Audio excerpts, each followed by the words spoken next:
Thank you, Mr. Chairman, and good morning, everyone. House Bill 97 proposes reforms to the nearly 20-year-old charter school law. It has many similarities to House Bill 530 of last year, which passed the House by a vote of 117 to 78, and then with some amendments, it passed the Senate by a vote of 40 to 10. The goal of this legislation is pretty straightforward. It's to improve school choice by strengthening the laws under which charter schools operate, while at the same time creating immediate savings for our traditional public schools that pay for our charters, and ultimately creating a level playing field for our traditional public schools and our charter schools by requiring them to play by the same rules when it comes to ethics and accountability and transparency. The reforms in this bill are critical to strengthening our charter school law. This law, just so everybody knows, was groundbreaking 20 years ago, but it's become very outdated. So some of the improvements include the standardizing of the application process used by entities seeking a charter, balancing the membership on the Charter School Appeal Board, approving multiple charter school organizations, which would allow more than one charter school to consolidate under one board of trustees, yet still ensuring that local school districts retain initial approval as well as renewal authority. It also establishes an academic performance matrix and a teacher evaluation system that is very similar to those used by traditional public schools. It also improves the enforcement of our truancy laws. House Bill 97 will also create direction that charter schools have the right of first refusal for the purchase of unused public school buildings, and requiring that public school facilities may be made available to cyber charter school students for standardized testing. Of course, this will be done in accordance with the school district's facility usage policies. It also extends the renewal terms for high-performing charter schools. It also establishes several critical ethics, transparency, governance, and auditing reforms, along with requiring that charter school trustees and administrators file an annual statement of financial interests. House Bill 97 will provide a cost savings of about $27 million to our traditional public schools. They'll do this by adding a few deductions to the 363 report. The 363 report, for those who don't know, is the form that the traditional public school uses to take deductions off the per pupil cost before they send that money along to a cyber school. The additional deductions will be based on the tax assessment and collection services that a school district does, along with 30% of the costs associated with operation and maintenance of plant services, as well as the actual amount the district of residents paid to a cyber charter school for the previous school year. This bill will also create a funding commission to make recommendations on how Pennsylvania can improve the charter education funding formula. It also institutes a streamlined payment resolution process, establishes limits on charter schools' unassigned fund balances, and provides for the refund of excess monies to the tuition-paying school districts. Over the last several months, we've had several conversations with stakeholders involved in this bill, with members of the House, members of the Senate, and I think we have a pretty good product. It's something that we're all pretty familiar with because of House Bill 530, and I certainly appreciate you bringing it up for a vote, Mr. Chairman, and I hope every member will consider moving this bill forward to the floor. Thank you.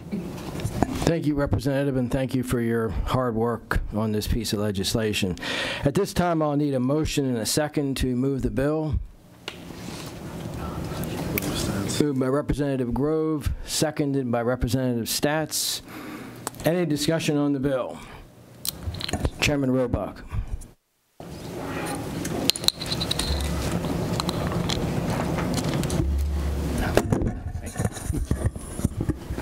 Thank you, Mr. Chairman. While there are some good reforms of the charter school law in House Bill 97, they are far outweighed by many provisions that increase the divide between the way that charter schools and traditional public schools are treated by the state. Unfortunately, charter schools are no longer viewed as models of innovation that will benefit all public schools, but as another part of the school choice movement. If that is the case, then charter schools should be held to the same standards of academic performance, academic and physical accountability and transparency that school districts must uphold. House Bill 97 only exacerbates the differences in a way that the state treats charter schools in comparison to our traditional public schools. There are, as I note, there are many shortcomings of the bill, and they include the following. While establishing a limit on charter school surpluses, the percentage limits for the amount of unassigned fund balances charter school entities may keep in their reserve is higher than what is required in current law for school districts. Further, the bill does not address special education overpayments and provides minimal savings to public school districts from cyber charter school funding reforms. It expands the state charter school appeals board's membership to stack the board with additional charter school members. The existing board has demonstrated a balanced and fair appeal process, and changing membership to a pro-charter school advantage would be unfair to that process. Why fix something that's not broken? It weakens the accountability by allowing charter schools to amend charter agreements with a public school district for any reason that weakens authorizer oversight and circumvents the renewal process. It doesn't ensure that charter and cyber charter teachers, principals, and certified support staff are evaluated under the same system of evaluation as other public schools. It doesn't prohibit a founder, a board of trustees, or an administrator of a charter school, an administrator or executive of the educational management service provider of a charter school from receiving any payments for approving reimbursable annual rental for leases of buildings or portions of buildings for charter school use. It doesn't require advertising by charter school entities to include a disclaimer that all programs and services, including transportation services, are paid for by taxpayer funds and are not free. Finally, the proposed Charter School Funding Commission is provided with powers and duties that go beyond funding issues and address unrelated matters not included that are not funding related. For these reasons, my overall concern is that House Bill 57 widens the divide between our charter schools and traditional public school systems. It furthers the movement towards creating two separate school systems that are clearly unequal and treated differently, and therefore I ask for a no vote on House Bill 97. Thank you, Mr. Chairman. Thank you. Representative Rapp. Thank you, Mr. Chairman. Representative Reese, I know you've worked very diligently on this bill in last session and this session. There are things about this bill that I like and things that I don't. That's probably the feelings of most people sitting in this room. I've always been a strong believer in school choice, and certainly when I look at this bill and we talk about accountability, I'm sure parents want accountability in every system, every educational system, whether it is brick and mortar, regular public school, whether it's parochial school, private school, charter school, or it's cyber school. And I believe that parents are the ones who actually make that decision at the end of the day, whether or not the school that their child is attending is accountable for the dollars that they receive, whether it's public dollars or private dollars. One of the things that truly concerns me about the bill is the $27 million that is being taken away. I believe that possibly we should wait until the commission looks at that funding formula. But with that being said, there are things that I like about the bill. I will be lending my support today to the bill here in committee. I'm not making any promises beyond that because I do have concerns about the $27 million. But that's where I stand. I believe that parents are the ones who decide whether or not a school is accountable. At the end of the day, it's really a parent who decides whether or not a teacher is a good teacher. And there's a lot of things, I believe, that goes into education as whether or not a student is successful. The child's ability, the motivation, of the student, the participation of the families, the parents, and certainly parents who choose the option of a regular public school. There are many, many valid reasons why parents choose to go outside of the regular brick-and-mortar school system. I applaud that they actually have those options. I will be supporting the bill today, although there are provisions in the bill that I do not agree with, and certainly this is the first step in any piece of legislation, but I think there are issues that need to be analyzed within the bill beyond today. Thank you, Mr. Chairman. Thank you, Representative. Representative Solomon. Thank you, Mr. Chairman. A couple questions for you, Representative Reese. On the performance matrix that you, thank you. On the performance matrix that you lay out, does that apply just to charter schools, or does it also apply to public schools? So the performance matrix that will be developed by the state board, which of course we have representation from this committee on that state board, is going to be focused on the charter schools, which are public schools. Is your idea that the commission then could make recommendations to find new ways to evaluate both public schools and charter schools? No, the language in this bill really is just dealing with cyber charters and brick-and-mortar charter schools. Turning to the academic quality benchmarks that you talk about, I'm just wondering, how do you think that those benchmarks, because the bill simply mentions that you have to satisfy certain criteria. Do you believe that that sufficiently rewards charters that are performing well and also disincentivizes charters that are not performing well? So, Representative, if your question is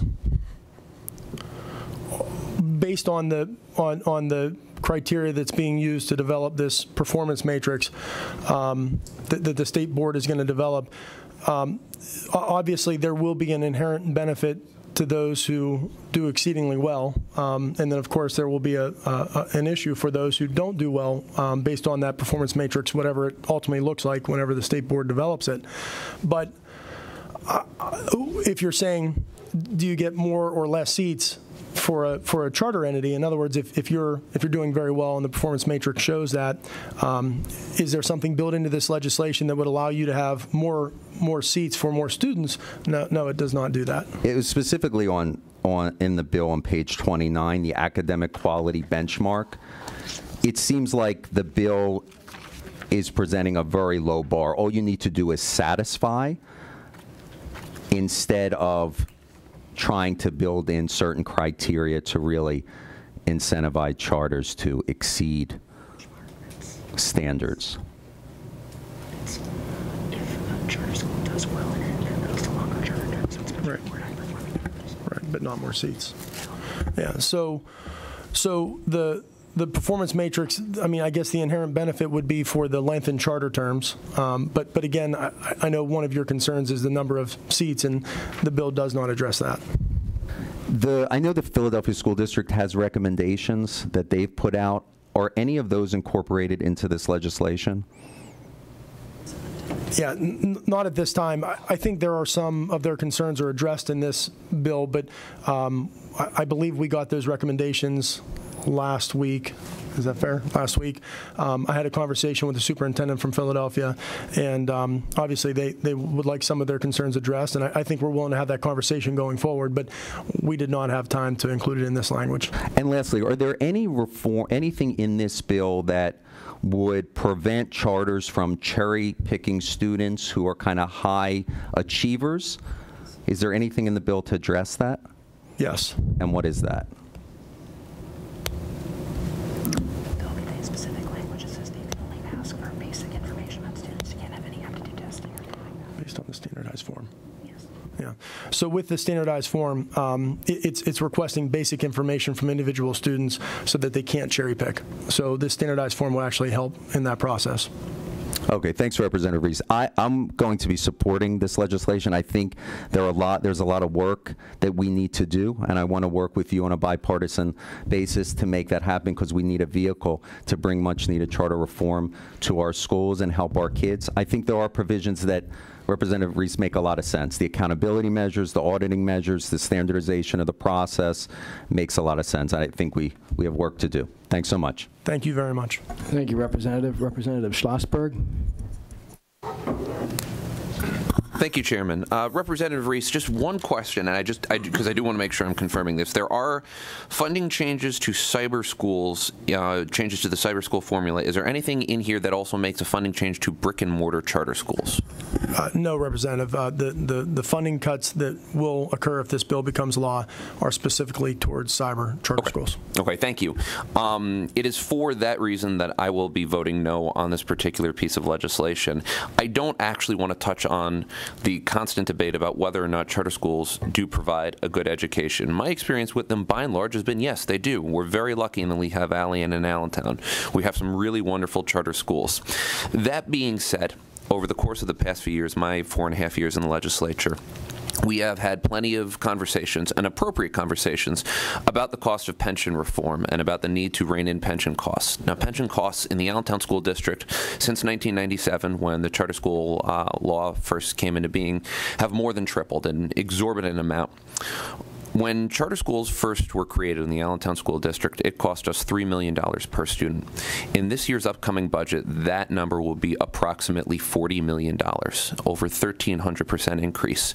And while I think it's perfectly appropriate to have the conversation about trying to find a way to rein in pension costs, I can't fathom having that conversation, or not having that conversation, about brick and mortar charter schools, especially when there are very reasonable changes to the cyber school funding formula in here. And if we're not going to address brick and mortar costs as well, I don't think we're doing enough of the job, and I will be voting no for those reasons.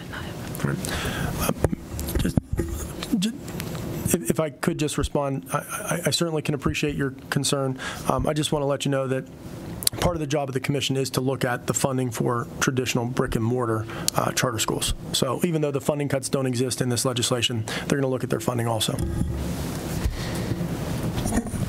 Thank you, Representative. Any other discussion or questions for Representative Reese? Representative McCarter. Thank you very much, Mr. Chairman.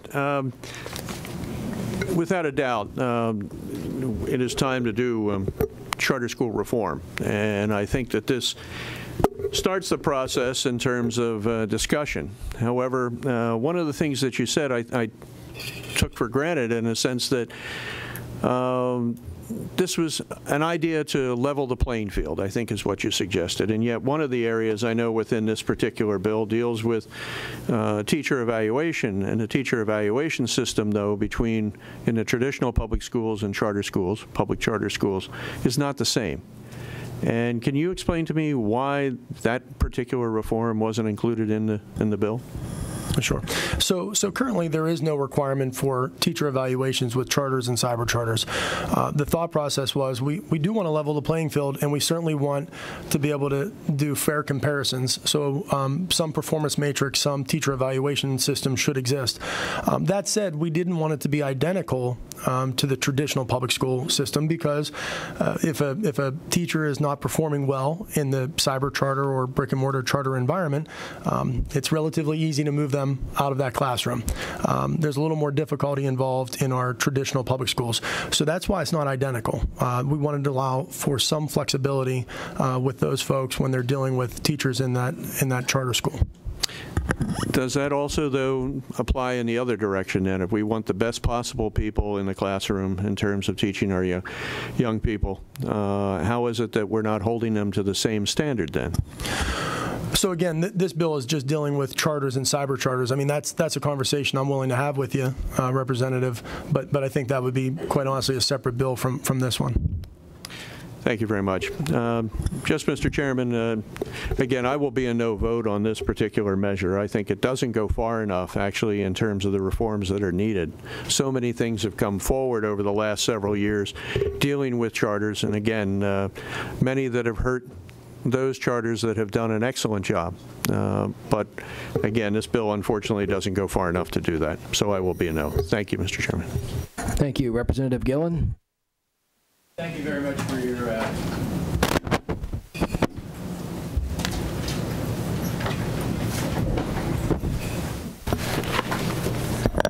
I did not get one of the box seats today.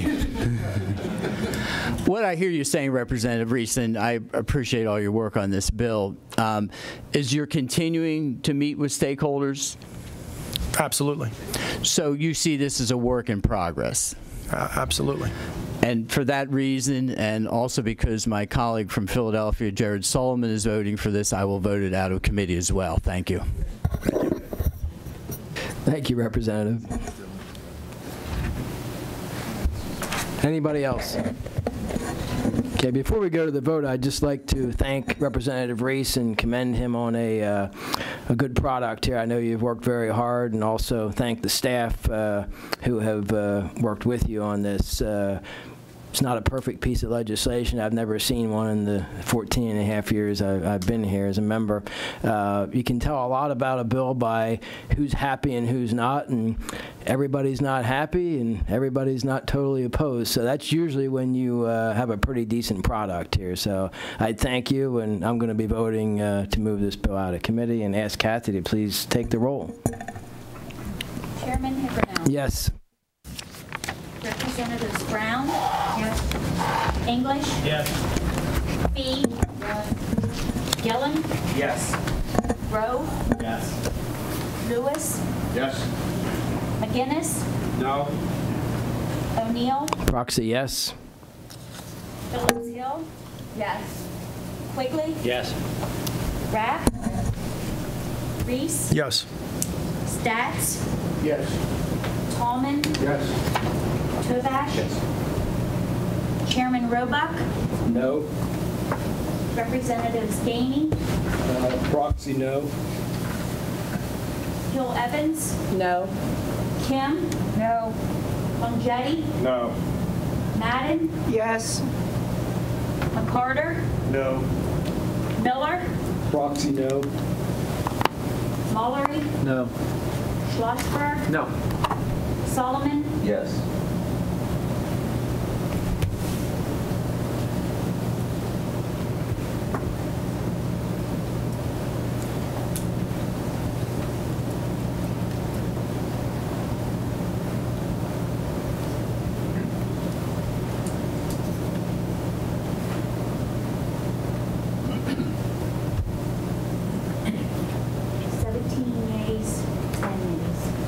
Okay, the vote on House Bill 97 is 17 yeas, 10 nays. The bill is reported out of committee.